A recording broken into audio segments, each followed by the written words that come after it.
যেমন তাঁকেই দেখি। শ্রীনাথ, পর্ব 27। ধাঁধায় পড়ে গেল দুর্গানাথ। দীক্ষা যে একবার হয়েছে, আবার দীক্ষা নেব কেমন করে? কিন্তু এও যে অপরিহার্য। ঠাকুর হয়েছেন এখন জীবনের অঙ্গ। মধুর এক ফোঁটা জিভে পড়েছে, এখন আতৃপ্ত তার পান হয়নি। সেই পানের জন্যই আপ্রাণ চেষ্টা দুর্গানাথের। রাত্রে বাড়িতে শুয়ে ঘুমোচ্ছে। ঘুম ভেঙে গেল মানুষের ডাকে। এই যে সেই পরিচিত ডাক, ও দাদা, দুর্গানাথ দা। উঠেই দরজা খুলে দিলে দুর্গানাথ। রাত তখন 1:30। দেখে লণ্ঠন হাতে দাওয়ায় দাঁড়িয়ে ঠাকুর। এত রাত্রেও তুমি এসেছ? একসঙ্গে আনন্দ আর বিস্ময়। বললে, তোমার কথাই তো আমি ভাবছিলাম, আজ তো ওদিকে যাওয়া হয়নি। আহ্লাদে আলিঙ্গন করল ঠাকুরকে। ঠাকুরও আলিঙ্গন দিলেন দুর্গানাথকে। বললেন, আমিও তো আপনার কথা ভাবছিলাম। আজ জাননি, মনটা তাই ভালো লাগছিল না। শুয়ে পড়েও ঘুম হলো না, তাই তো দেখতে এলাম। আমার জন্য তোমার এত ভাবনা। দুর্গানাথের মন আনন্দে আটখানো হলো সে ভাবনায়। কিন্তু তোমার যে বড় কষ্ট হলো। কষ্ট কোথায়? হাসি দিয়ে জানিয়ে দিলেন, এই তো তার পরম আনন্দ, এই তার সুখের স্নান সরোবর। জীবের জন্যে এমনি ভাবনা করে চলেছেন জীবপাবন ভগবান। আঁখিতে তন্দ্রা নেই, কোলে না তুললে সুখ নেই। হাত ধরে মোড়ায় বসিয়ে তামাক সেজে দিলে দুর্গানাথ। ঠাকুর খেতে চান না। আপনি বড়, আপনি আগে খান। দুর্গানাথও ছাড়বে না। না, তুমি আগে না খেলে আমি খাবো না। তা কি করে হয়? তা হয়, তুমি যে আমার অতিথি, অতিথি সেবন না করিয়ে আগেই নিজে সেবন করব, এটা কেমন করে? হেসে মুখ হাতে নিলেন ঠাকুর। তামাক খাওয়া শেষ হলে ঠাকুর উঠে দাঁড়ালেন। এবার তবে আসি, চলো আমিও যাই তোমার সঙ্গে। দুর্গানাথ বললে, একা একা ভালো লাগছে না আমারও। বাড়ির লোককে দরজা বন্ধ করতে বলে দুর্গানাথও বেরুল ঠাকুরের সঙ্গে। বাড়ির কাছে এসে ঠাকুর বললেন, আপনি ওই 5 চালায় যান, অনন্ত আছে ওখানে। আমি একটু বাড়ির ভিতর থেকে আসি। লণ্ঠন নিয়ে ঠাকুর চলে গেলেন বাড়ির দিকে। দুর্গানাথ 5 চালার বারান্দায় উঠে শিকল নাড়া দিয়ে ডাক দিলে, অনন্ত খুড়ো, ওঠো, দরজা খোলো। ভেতর থেকে দরজা খুলে দিলেন। কিন্তু এই অনন্ত কোথায়? এই যে ঠাকুর নিজে। অনন্ত উঠে দাঁড়িয়েছে ঠাকুরের পিছনে। এ ঠিক দেখছে তো দুর্গানাথ। ঠাকুর যে বাড়ির মধ্যে গেলেন। ভালো করে চোখ রগড়ে নিলে দুর্গানাথ। না, এ ভুল নয়, ঠিকই দেখছে দুর্গানাথ। বিস্ময় কেটে গেলে তখন বাক স্ফূর্তি হলো। আরে তুমি যে বাড়ির ভেতরে গেলে, তার মানে মানে আমার সঙ্গে করে নিজে এসে নিজেই মাত্র বাড়ির ভিতরে ঢুকলে, আবার এখন দেখছি ঘুম থেকে উঠে দরজা খুলে দিচ্ছ। হো হো করে হেসে উঠলেন ঠাকুর। কি যে সব বলছেন! আকাশ থেকে পড়ে দুর্গানাথ। আরে এই আগে তো আমার বাড়িতে বসে গল্প করে তামাক খেয়ে এলে, তোমার সঙ্গেই এলাম বেরিয়ে, আর এখন কিছুই বুঝতে পারছো না? না, সত্যি না দাদা, আমি তো ঘরে শুয়ে। জিজ্ঞেস করুন এই অনন্তকে। অনন্ত বলবে কি? সেও অবাক। দুর্গানাথ এসব বলছে কি? ঠাকুর তো ওর ডাকেই শুনে দরজা খুলে দিতে উঠেছেন। কোনটা বিশ্বাস করবে দুর্গানাথ? বাড়ির লোকও যে দেখেছে ঠাকুরকে, এত রাত্রে ডাকাডাকি করে তারা উঠে এলো, ব্যাপারটা দেখলো, আর এখন বলছে না, ও যায়নি মোটে। বিস্ময় বিমূঢ় হয়ে দাঁড়িয়ে রইল দুর্গানাথ। এ কি অদ্ভুত লীলা! শ্রীকৃষ্ণ গিয়েছেন রাসে। চক্রাকার গোপী মণ্ডলে ঢুকে দুজনের কণ্ঠালিঙ্গন করলেন, কিন্তু প্রত্যেক গোপী দেখলে শ্রীকৃষ্ণ তার ওই কাছে, তার ওই কণ্ঠ ধারণ করে রাস করছেন। কলকাতার জানবাজারে বাড়িতে দুর্গোৎসব হচ্ছে মথুরবাবু।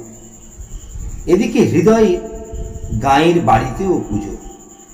হৃদয় মামাকে এসে বললে, মামা, পুজো করছি, তোমাকে কিন্তু গিয়ে থাকতে হবে পুজোর কাছে। রামকৃষ্ণ মত দেন না। তোর আবার পুজোর দরকার কি? যতক্ষণ ঈশ্বর লাভটা বাকি, ততক্ষণ না ওসব। স্বামী যতদিন বিদেশে থাকে, ততদিনই বধূর প্রত্যাগমন প্রতীক্ষায় থাকে। পেলে আবার কি? তখন স্বামী সেবা, এখন ঈশ্বর সেবা কর।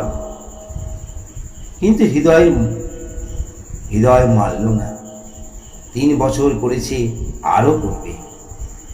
আমার মামার না এলে পুজোর আনন্দ নেই। ধরলে তোমাকে যেতেই হবে। তুমি না গেলে মর্মে মর্মে আমি মরে যাব। শেষে কথা দিলেন, যা, আমি থাকবো নিক্ষণি পুজোর সময়। এদিকে মথুর বাবুর বাড়ির পুজোয় রামকৃষ্ণকে থাকতে হবে নির্ঘাত।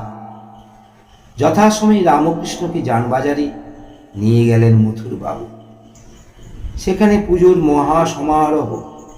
যেমন আয়োজন তেমনি হবে লগ্ন মাফিক, কাঁটায় কাঁটায়।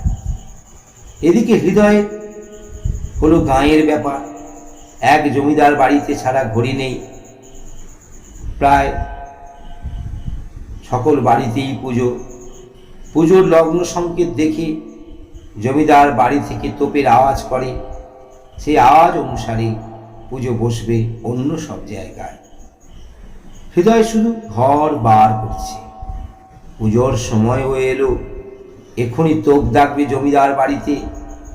তবু মামা এখনো এলো না। কিন্তু কথা তো দিয়েছে আসবে বলে। মামার তো কখনো কথার খেলাপ হয় না। এমন সময় জমিদার বাড়িতে তোপধ্বনি শেষ হল। এবার তাহলে পুজোয় বসতে হয়। কিন্তু মামা কই? মামার অনুপস্থিতিতে তাকিয়ে দেখে সামনেই মামা দাঁড়িয়ে।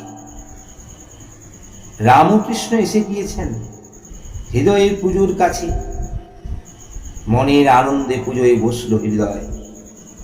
মথুরবাবুর কাছেও রামকৃষ্ণ, হৃদয়ের কাছেও রামকৃষ্ণ, একসঙ্গে সশরীরে জানবাজারে আর শিয়রে।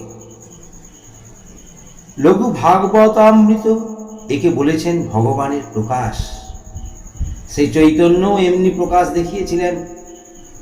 কাটোয়ার কেশব ভারতীর কাছে সন্ন্যাস দীক্ষা নিয়ে তখন নীলাচলে গিয়ে বাস করছেন, কিন্তু মায়ের কথা ভুলতে পারেননি। মা হলে কি হবে, মাও আবার তো কৃষ্ণ ভক্ত। মাকে না হয় প্রবোধ দিয়ে এসেছেন, কিন্তু ভক্তকে বঞ্চিত করবেন কেমন করে? সেদিন মাঘ সংক্রান্তি, নবদ্বীপের বাড়িতে ক্ষীর পিঠে পায়েস সাজিয়ে শ্রীকৃষ্ণকে ভোগ নিবেদন করে সামনে ধ্যানস্থ হয়ে বসেছেন সচিমা। যে কৃষ্ণ সেই চৈতন্য, মা ভোগ দিয়েছেন আর রইতে পারলেন না। শ্বশুরির নিমাই এসে নিবেদিত ভোগ ভক্ষণ করে গেলেন। মা ভাবলেন, এ বুঝি স্বপ্ন নয়, নিমাই তো আমার নীলাচল। দামোদরকে দিয়ে বলে পাঠালেন শ্রী চৈতন্য, ও স্বপ্ন নয়, আমি খেয়েছি নিজে। দেখলে না, পাতের খাবার সব নিঃশেষে খেলাম। যিনি সর্বশক্তির কারণ, যিনি সর্বভূত সত্তার সাক্ষী, তিনি কি আবার কোনো দেহবন্ধনের দাস? ভক্তের হৃদয় পদ্ম দলে তার নিত্য পদ সঞ্চার, যেখানে খুঁজবে সেখানেই তিনি। এ লীলা তো শুধু তারই সাধ্য। দ্বিধালু লুচিও হলো দুর্গানাথ। ভাবলে দয়া করে তিনি ধরা দিয়েছেন, তিনি অসীম দয়া দেখিয়ে ধরা দিয়েছেন, এবার অশেষ আনন্দে চেপে ধরবার পালা। পায়ের উপর লুটিয়ে পড়ল দুর্গানাথ। প্রথিত প্রশ্ন হয়ে পদচ্ছায়ায় প্রার্থী হলো, ভিক্ষার্থী হলো ভিন্ন সন্দেহ হয়ে। আমার কালীও তুমি, কৃষ্ণও তুমি। আমার সংকোচ সন্দেহ ঘুচেছে, এবার পদম্বুজে স্থান দাও। দ্বিধায় দোলায় দুলছিল, এবার প্রত্যয় আনন্দে স্থির হলো। সকালে উঠি মার কাছে গেল দুর্গানাথ। আতপ চাল ভেজা জল আর মধু খেতে এমনি রোজই আসে মার কাছে। আজ বললে, মা ঔষধ খাবো পরে, আমাকে আগে নাম দিতে হবে। দীক্ষা নিয়ে পাঠশালায় এসে ঠাকুরের কাছে বসল দুর্গানাথ।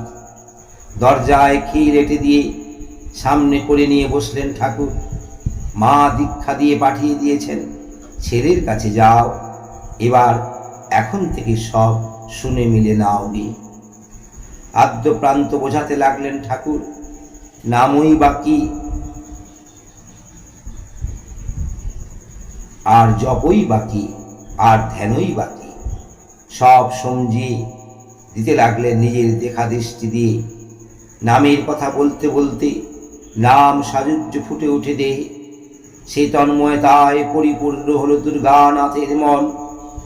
সব কথা বুঝিয়ে শেষে ঠাকুর বললেন, দেখুন, মাছ মাংস পেঁয়াজ এসব আর খাবেন না।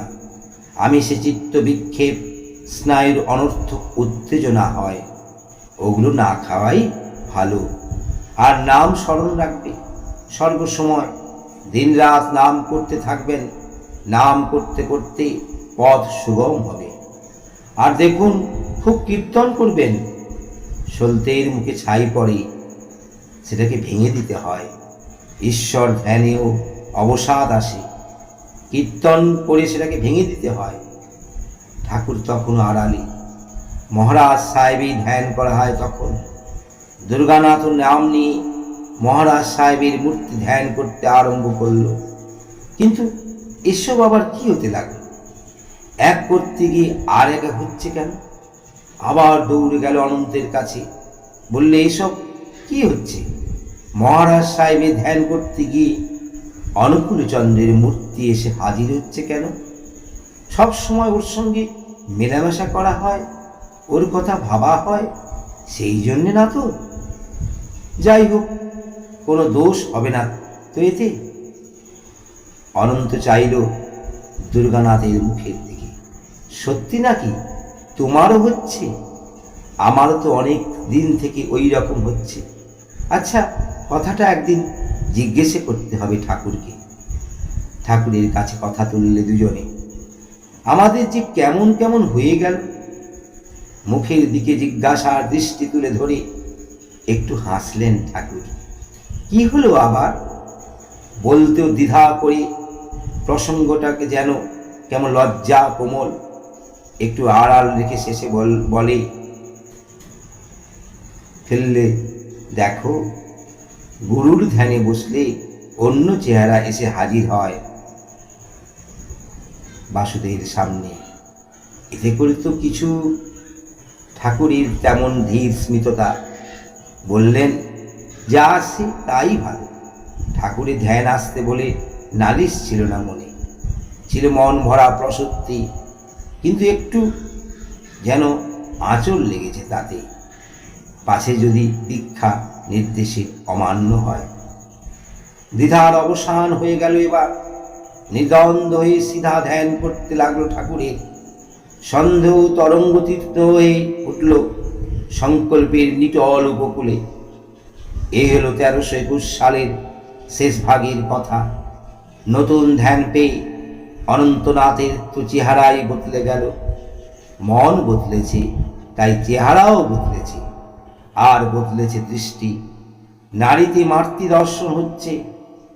একদিন দুর্গানাথ ঠাকুর বাড়ি বেরোচ্ছে, বেলা তখন 4:15। সামনে তাকিয়ে দেখে নাচতে নাচতে আসছে অনন্তপুর। সে প্রেম আনন্দের নৃত্য, চেহারাও হয়েছে তেমনি। লোককে এই যেন এইমাত্র আগুনে গলিয়ে ছাঁচে ঢালা হয়েছে। যেমনি উজ্জ্বল, তেমনি রক্ত কণিকা তিল তিল করছে। চোখ দুটো জল জল করছে, দুটো বড় বড় তারার মতো, যেন অম্লান স্থির বর্ণিত দুটো ধ্বনি। বললে, ভাইপো গো, একটা নূতন মানুষ এসেছে আজ ঠাকুর বাড়িতে, দেখবে চলো। এলে যখন একটু তামাক খেয়ে যাবে চলো। তামাক সেজে এনে অনন্তনাথের হাতে দিল দুর্গানাথ। জিজ্ঞাসা করলে, কেন, কে এসেছে? ভৈরবী। ভৈরবী বলতেই মাতৃধ্যানের ভাব এসে গেল মনে। ভবানী ভাবনায় ভরিত চিত্ত রমণী। গান ধরে দিলে অনন্তনাথ, কি এমন করিল রে আমার আদরিনী মায়ের পায়ে, কে দিল জবা ফুল, ছিল নাকি ঘরে তার কমল শতদল, ছিল নাকি আখি কোণে এক বিন্দু অশ্রুজল, একখানি মনোরম শুভ্র দলফুল, কে এমন এলো রে আমার আদরণী মায়ের কাছে, কে দিল জবা ফুল। জবা কেন? শ্বেত শতদল দাও। ঠাকুর যে আমার শুচি শুভ্রের ভক্ত। জবা হলো করালি, ঠাকুর আমার জীবপালি। ঠাকুর আমার স্নেহের সাগর। ঠাকুর আমার প্রলয়ঙ্কর নন। ঠাকুর আমার ক্ষেমঙ্কর। যে কালীর করাল বিগ্রহ দেখে তুমি ভয় পেয়েছিলে, এবার দেখো তার স্বামীকে, দেখো শিবকে, কল্যাণ মঙ্গলময় সর্জন প্রতীকে। অনন্তেরও এই ভাব। ওমা, যে বাবাও সেই, দুইয়ের পুজোই এক, মাতা পিতা ধাতা বিধাতা সবই তিনি। পিতাহমস্য জগত মাতা ধাতা পিতামহ, বেদাং পবিত্র মঙ্কার রেক সাম যজুরেব চ, সবই তিনি। দেখলে এক ভৈরবী এসেছে ঠাকুর বাড়িতে। গৈরিক বেশা, লাবণ্যবতী এক সন্ন্যাসী। ভৈরবীর নাম হলো হরিদাসী। কিন্তু পরে বোঝা গেল সে ভৈরবী নয়, ভামিনী। হরিদাসী নয়, কামদাসী। রূপের বাণ দিয়ে বিদ্ধ করতে চায় ঠাকুরকে। শুধু ঠাকুরকে নয়, অনন্তকেও। কেমন করে আত্মজয় করতে হয় এবার দেখো। স্নেহ সহিষ্ণুতা দিয়ে কেমন করে শোধন করা যায় ফল ও স্বভাবকে। ঠাকুর বাড়িতে যে আসবে তার জন্যই রয়েছে সাদর অভ্যর্থনা। ভৈরবী যাকে স্বীকার করতে চায় তার ওই আশ্রয় রইল আদরে আপ্যায়িত হয়ে। রাত বিরেতে একলা পেলেই কখনো জ্বালাতন করতে আছে ঠাকুরকে, কখনো অনন্তকে। কাম সাধনায় ভীষণা হয়ে উঠল ভৈরবী। দূর থেকে দেখতে পেলেই ঠাকুর চেঁচিয়ে ওঠেন, মা, মারে মা। চেঁচিয়ে চেঁচিয়ে লোক জানিয়ে তার নির্জনতার সুযোগ ভেঙে দেন, মা বলে ডেকে হুঁশিয়ার করে দেন। আবার বলেন, মা রে, খাওয়া হয়েছে? কোনো অসুবিধা নেই তো? ধ্যান ধারণা কেমন চলছে? তার বেশ কপটতার পঙ্কভূমিতে ঈশ্বর স্পৃহার বীজ পুড়ে দিতে চান। অনন্ত ক্রমশ বিরক্ত হয়ে উঠল। একদিন বললে, ওটাকে বিদেয় করে দিলেই হয়। হ্যাঁ, ওইটাকে বিদেয় করতে হবে বই কি। ওর ওইটে গেলে তখন থাকে আর থাকে সব অন্য কিছু। আগে কামকিঞ্চন তাড়িয়ে মাতৃবোধটি জাগিয়ে দাও। একদিন পাঁচচালা ঘরের বারান্দায় শুয়েছে হরিদাসী। যতক্ষণ ঘরের মধ্যে কেউ না ঘুমলো ততক্ষণ ধ্যান মগ্ন হয়ে বসে রইল। ধ্যানটি হলো সুযোগ সন্ধানের ধ্যান। অনেক রাত্রে চুপি চুপি ঠাকুরের বিছানায় গিয়ে বসল। পাশের চৌকিতে ঘুমিয়ে আছে অনন্ত আর দুর্গানাথ। হরিদাসী বিছানায় বসতেই লাফিয়ে উঠলেন ঠাকুর। সিংহের মতো গর্জন করে উঠলেন, মা, মা। সে শব্দে ঘর কেঁপে উঠল। অনন্ত আর দুর্গানাথ তাড়াতাড়ি উঠে পড়ল বিছানা থেকে। কি হলো? দেখে মেঝে দাঁড়িয়ে ঠক ঠক করছে, কাঁপছে হরিদাসী। পূর্ণিমার পূর্ণ জ্যোৎস্নাতেও মৃতের মুখের মতো পাণ্ডু দেখালো তার মুখখানা। ঠাকুর সোজা হয়ে বসে আছেন বিছানায়। উজ্জ্বলন্ত অগ্নিপিণ্ডি রক্ত রাগ ছটা নিয়ে তেজ তীক্ষ্ণ বইছেন। বিবৃত বৃত্ত বিধিহত্রের ন্যায় ভয়ে পাঁচচালা থেকে বেরিয়ে গেল ভৈরবী। আরেক দিনের কথা, অন্য দিনের মতোই ঘরের ভেতর তক্ত বসে একখানা ঠাকুর আর একখানে অনন্ত আর দুর্গানাথ। আগে ছিল একখানা তক্তপোষ, এই কদিন হলো দুখানা হয়েছে। ঠাকুর বলতেন, তুমি ওইখানে শো, আমি নিচে শুচ্ছি। সে আবার কি কথা? ঠাকুরকে নিচে রেখে চৌকিতে শোবে কেমন করে ওরা? তা কিন্তু হবে না। অনন্ত দুর্গানাথ স্পষ্ট বলে দিল, তা আমরা কিছুতেই পারবো না। কি করে? অজ্ঞতা আর একটা তক্তপোষ আনতে হয়েছে ঘরে। তখন থেকে একখানায় শোন ঠাকুর, আরেকখানায় শোয় অনন্ত আর দুর্গানাথ। শুতেন তো, কিন্তু ঘুমোতেন না, তা ঠিক বলা যায় না। এই শুচ্ছেন, এই উঠে বসলেন। শুধু ঠাকুর নন, ঠাকুরের সঙ্গে সঙ্গে ওরা দুজন জপ ধ্যান কাল কাটিয়ে দিচ্ছে ঠাকুরের সঙ্গে সঙ্গে। অন্য দিনের মতোই অনেক দিন রাতে সেদিন শুয়েছেন ঠাকুর। কিন্তু শুয়ে শুয়ে ও কি বলছেন বিড়বিড় করে। অনন্ত দুর্গানাথ কেউ কথা বলছে না, কান পেতে শুনছে। মিট মিট করে হ্যারিকেন জ্বলছে ঘরে। অনন্ত দুর্গানাথ তাকিয়ে দেখল, উঠে বসেছেন ঠাকুর। অভাবনীয় পরিবর্তন ঘটেছে চেহারায়, চোখে, মুখে। পরম পিতা, পরম পিতা, মানুষের অভাবে তোমার কাজ করতে পারলাম না যে, যা দেখছি তা দেখাতে পারলাম কই। বলতে বলতে এক লাফে চৌকি ছেড়ে খিল খুলে বেরিয়ে পড়বেন ঠাকুর। মুখে ওই আক্ষেপ, মানুষ অভাব, এ তোমার কাজ হলো না। তবে আর আমি থাকবো কেন? আমি যাই, আমি যাই। দা থেকে লাফ দিয়ে নিচে পড়ে হনন করে এগিয়ে চললেন কিশোরী মৌনের বাড়ির ওধারে বাঙর নদীর চরের দিকে, যে দিকটায় হলো গাঁয়ের শ্মশান ঘাট। বিছানা ছেড়ে উঠে পড়ল অনন্ত আর দুর্গানাথ। ঠাকুর যাচ্ছেন কোথায়? এমন ভাবে একলা একলা, আর এমন বকতে বকতে। খুড়ো ভাইপো বারান্দায় এসে দাঁড়াতেই দেখে ঠাকুর এগিয়ে নিয়েছেন অনেকটা। ক্ষীণ জ্যোৎস্নায় অস্পষ্ট দেখা যাচ্ছে তাঁর দ্রুত পদক্ষেপ। এ কি অদ্ভুত আক্ষেপের প্রতিক্রিয়া! যাই যাই করে এ কি অকল্প নৈশ শ্মশান অভিযাত্রা! ভাবতে ভাবতে চমকে উঠল দুজনে। যুক্তি করবার অবসর নেই। ধীরে ধীরে দৃষ্টির বাইরে চলে যাচ্ছেন ঠাকুর। এ কি হলো? এখনো দাঁড়িয়ে ভাববার সময় আছে নাকি? দাওয়া থেকে ঝাঁপ দিয়ে পড়ে ছুটতে লাগলো অনন্ত আর দুর্গানাথ। দৌড়তে দৌড়তে গিয়ে ধরল ঠাকুরকে শ্মশানের কাছে, একেবারে লুটিয়ে পড়ল পায়ের উপর।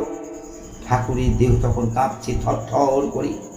নিস্তব্ধ নিশীথের ক্ষীণ নক্ষত্র লোকে সামনেই পড়ে রয়েছে শ্মশান ভূমির চিতাবশেষ। পাশে দিগন্ত বিসারী প্রমত্ত পদ্মার অনিদ্র সাগর অভিসার। পায়ের নিচে পড়ে তার স্থির তটভূমি। জীবন মৃত্যুর পরলোকে শান্ত সমাহিত সিদ্ধযোগী ধ্যানস্থ ললাটের মতো। আর দূর আকাশের দিকে নিরালম্ব দৃষ্টি ক্ষেপ করে দাঁড়িয়ে রয়েছেন ঠাকুর। দেহ তেমনি কম্পমান, দেখতে দেখতে মুখমণ্ডল হয়ে উঠল জ্যোতির্ময়। কপালখানা চকচক করতে লাগলো সহস্র অগ্নিকাণ্ডের আলোক দীপ্তিতে। গভীর অন্ধকার রাতে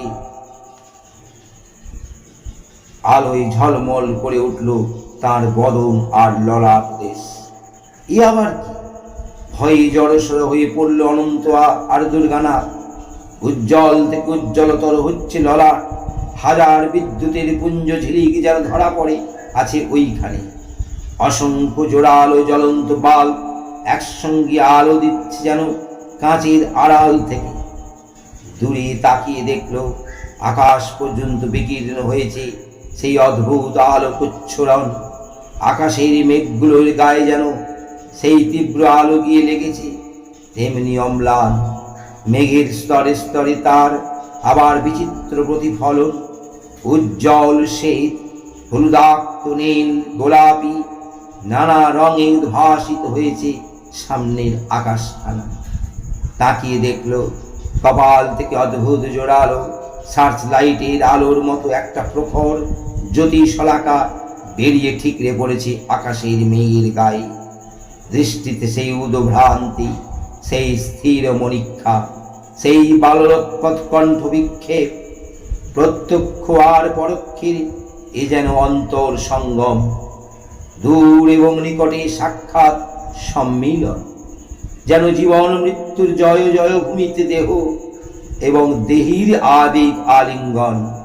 শান্ত এবং অনন্তের প্রকট মধ্যবিন্দুটি। কাঁপতে কাঁপতে বাহ্য হারিয়ে নেতিয়ে পড়লেন ঠাকুর। পড়বার আগেই ধরে ফেলল অনন্ত আর দুর্গানাথ। হাউ হাউ করে কাঁদতে লাগলো ঠাকুরকে ধরে। ওগো, তুমি যেও না, তুমি যেও না।